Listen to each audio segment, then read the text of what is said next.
اچھا تم اپنا موڈ تو ٹھیک کرو، تمہیں کہاں اگنور کر رہی ہوں میں۔ منال فوراً اس کی ناراضگی کے ڈر سے بولی، ورنہ نمیر اسے 2 دن تک روٹھا رہتا اور اسے بلا وجہ کی نمیر کی منتیں کرتے ہوئے اسے منانا پڑتا۔ موڈ ٹھیک ہے میرا، مگر میں اپنی ذات کی اگنورنس بالکل برداشت نہیں کر سکتا۔ چلو اسٹیج پر، نہال اور عنایا کو مبارکباد دیتے ہیں۔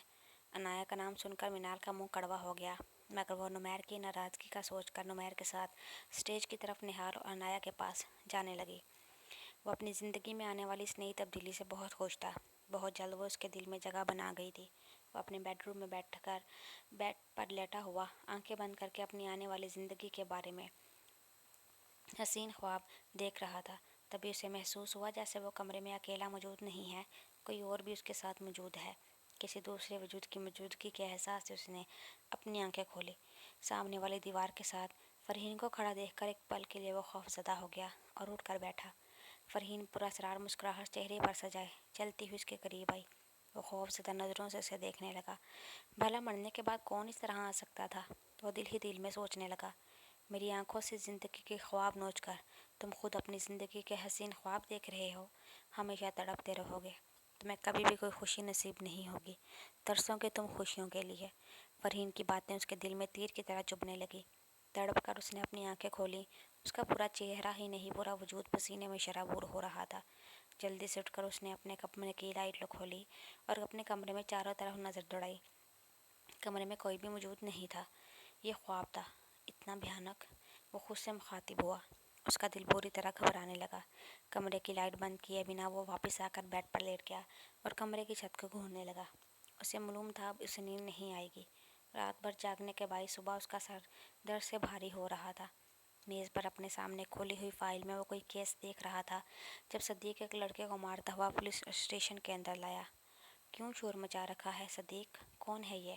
نوفل نے ماتھے پر ناگوار شکنیں لاتے ہوئے صدیق سے پوچھا۔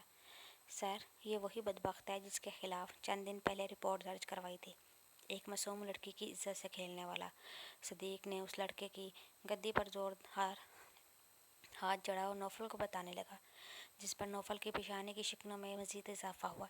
نوفل کرسی سے اٹھتا ہوا اس لڑکے کے سامنے آ کر کھڑا ہوا۔ بہت مردانگی ہے تجھ میں؟ نوفل نے اس کے منہ پر تھپڑ رسید کرتے ہوئے پوچھا۔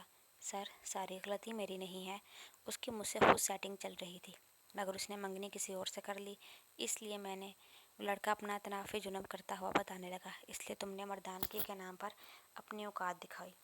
نوفل اس کا گریبان پکڑ کر پوچھنے لگا۔ مجھے اپنے کیے پر کوئی پچھتاوا نہیں۔ اس نے مجھے ٹھکرایا، میں نے اسے کسی دوسرے مرد کے بھی قابل نہیں چھوڑا۔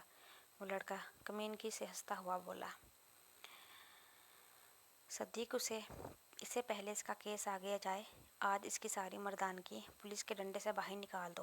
اسے پولیس کے ڈنڈے کے ایسے جوہر دکھاؤ کہ یہ آئندہ کسی عورت کی طرف دیکھنا تو دور، خود کو مرد کہلانے کے قابل نہ سمجھے۔ نوفل اپنے سامنے کھڑے اس لڑکے کو دیکھ کر صدیق سے کہتا ہوا باہر نکل گیا۔ اوہ، تو وہ نوفل بھائی تھے، پولیس والے، جن کو تم نے تھپڑ دے مارا۔ بہت افسوس کی بات ہے شانزے، وہ تو اتنے شریف انسان ہیں۔ کالج کی چھٹی کے وقت وہ دونوں باتیں کرتی ہوئی باہر نکلنے لگی۔ تب عنایا افسوس کرتی ہوئی شانزے سے کہنے لگی۔ عنایا نے اکثر نمیر کے منہ سے نوفل کا نام سنا تھا اور ایک دو دفعہ سرسری سا دیکھا بھی تھا، مگر اپنی منگنی والے دن نہال نے اس کا نوفل سے تعارف کرایا اور وہ عنایا کو اچھا بھی لگا۔ واہ بھئی، مان گئے۔ اب اگر وہ تمہارے منگیتر کا پکا والا دوست نکل آیا تو اس کا یہ مطلب ہرگز نہیں کہ وہ شریف ہے۔ بتایا تو تھا میں نے تمہیں کس طرح وہ مجھے اپنی طرف کھینچ کر چماٹ نہیں رکھ کر دیتی، نہ اس کے منہ پر معلوم نہیں کیا کرتا، اور تمہاری منگنی والا دن بلا وجہ میں فری ہو رہا تھا۔ انتہا کا کوئی ٹھرکی اور فضول ٹائپ کا انسان ہے، ایک نمبر کا اچھی چھورا۔ شانزے سر جھٹکتی ہوئی کہنے لگی۔ یہی بات تو میں تمہیں سمجھا رہی ہوں، انہوں نے آخر ایسا تمہارے ساتھ کیوں کیا؟ کہیں ایسا تو نہیں شانزے تم انہیں پسند آ گئی ہو؟ عنایا نے اب کی بار مسکراتے ہوئے اس سے کہا۔ پسند آنے کا یہ مطلب ہے کہ پہلی ملاقات میں ہی انسان اوٹ پٹانگ حرکتیں شروع کر دے کیا؟ کوئی عمران ہاشمی کی فلم چل رہی ہے کیا؟ اور اسے محبت نہ ہی ہو تو یہی اس کی صحت کے لیے بہتر ہے، نہیں تو آپ کی باری جوتی اترنے میں دیر نہیں لگاؤں گی۔ شانزے کو اب نوفل کی شکل یاد کر کے غصہ آنے لگا۔ کیا ہر وقت جنگجو طیارہ بنی رہتی ہو؟ کبھی تو کوئی لڑکیوں جیسا ریئیکٹ کیا کرو۔ ویسے برے نہیں ہیں نوفل بھائی، ایک دفعہ غور کرو۔ عنایا نے اسے اپنے طور پر سمجھانے کی کوشش کی، کیونکہ منگنی والے دن نمیر اس سے شانزے کے متعلق کافی کچھ پوچھ چکا تھا۔ اور سرسری سا نوفل کے بارے میں بھی اسے بتایا کہ نوفل کی مدر کے آنے پر وہ باقاعدہ رشتہ لے کر اس کی دوست کے گھر جائے گا۔ او ہیلو، یہ منگنی کر کے تم کچھ زیادہ ہی اماں نہیں بن گئی ہو؟ تمہیں معلوم ہے نا مجھے چڑ ہے مردوں سے، اور نوفل ایک مرد ہی ہے۔ شانزے نے عنایا کو گھورتی ہوئی بولی۔ شادی بھی ایک مرد سے ہی کی جاتی ہے میری پیاری دوست، ساری زندگی ایسے نہیں گزارو گے تم بنا شادی کے۔ عنایا اس کی گھوری کو خاطر میں لائے بغیر اس کا برین واش کرنے لگی۔ تمہیں میری ساری پرابلمس معلوم ہیں عنایا، میرے گھریلو حالات، ایک امی کے سوا میرے پاس کون ہے بھلا؟ اور یہ ساری باتیں میں ایک طرف، مجھے یہ مرد کی ذات نہایت مفاد پرست لگتی ہے، صرف اپنے فائدے کے لیے عورت کے پاس آنے والی قوم ہے یہ۔ میرا دل نہیں مائل ہو سکتا شاید کسی کی طرف۔ شانزے عنایا کو دیکھتی ہوئی بتانے لگی۔ اتنے میں عنایا کا موبائل بجنے لگا۔ ہیلو نمیر بھائی، خیریت؟ نمیر کی موبائل پر کال دیکھ کر عنایا کو حیرت ہوئی۔ کلاس آف ہو گئی تمہاری؟ نمیر کا موبائل پر لہجہ بالکل سیریس لگ رہا تھا۔ جی بس گھر جانے والی۔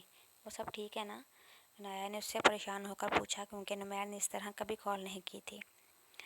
نہیں یار، خیریت نہیں ہے، تم باہر آؤ، میں تمہیں لینے آیا ہوں۔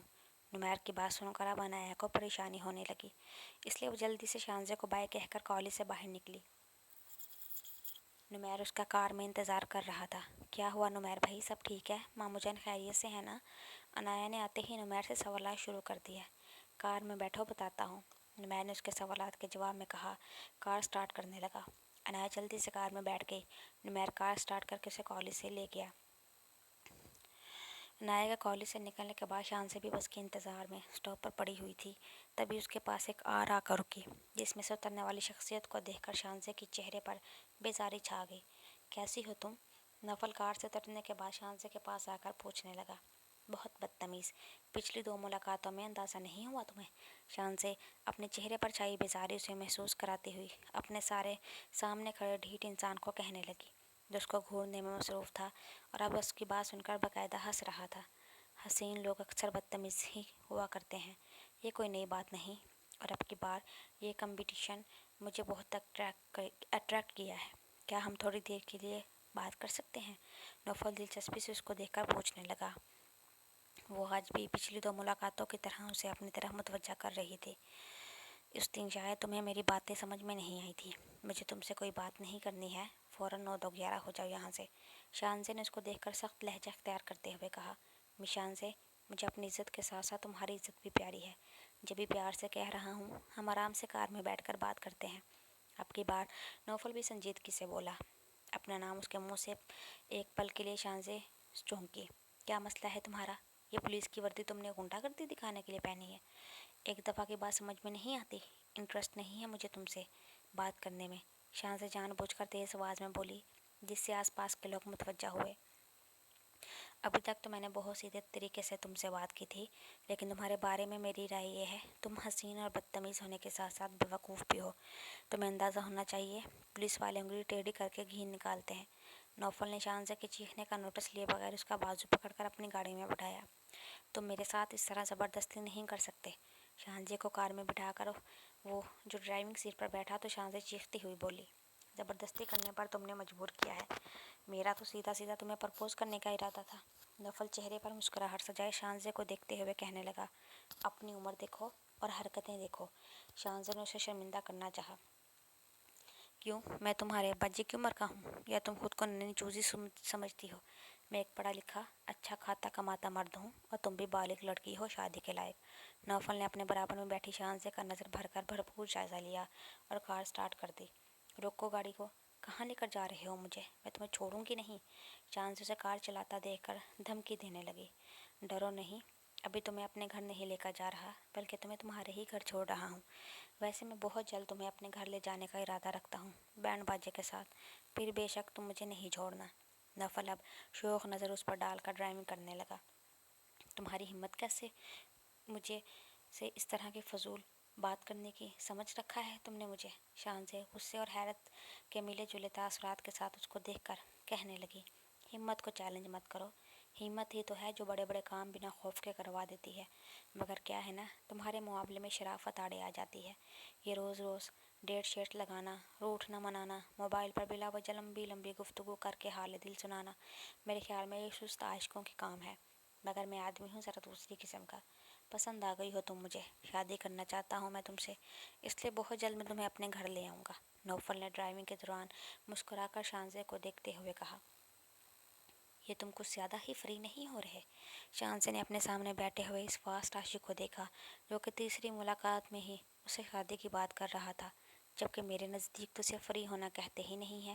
معلوم ہے فری ہونا کسے کہتے ہیں؟ شانزے کے گھر کے آگے گاڑی روک کر وہ اس کی سیٹ پر جھکتا ہوا بولا۔